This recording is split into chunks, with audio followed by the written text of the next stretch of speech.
એટલે નાની નાની વાત માટે ચૂં ચૂં ચૂં ચૂં ચૂં ચૂં નહીં કરવાનું. આપણો સ્વભાવ કેવો છે? નાની નાની વાતમાં શંકા જાય. You will not leave a live living.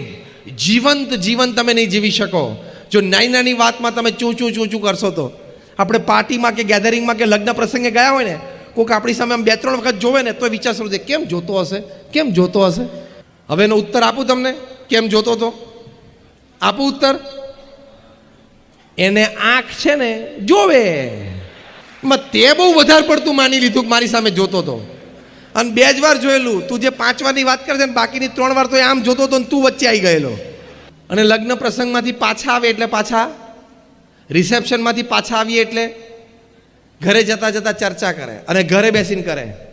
પેલા એ પહેર્યું હતું ને પેલા આમ પહેર્યું હતું ને પેલા આમ બોલ્યા હતા ને પેલા આમ ઊભા હતા ને પેલા મારી સામે જોયું ને પેલા ના જોયું ને પેલા આમ, અને જમવામાં પેલું ટેસ્ટફુલ હતું ને પેલું નહોતું ને. તે આ બધું કરવા તું કચરો વીણવા ગયેલો ત્યાં? તને પ્રેમથી કોઈ આમંત્રણ આપ્યું, એણે એની શક્તિ પ્રમાણે વ્યવસ્થા કરી, અને સંજોગો આવો મોટો પ્રસંગ હોય તો થોડી નાની મોટી ગેરવ્યવસ્થા ઊભી થાય.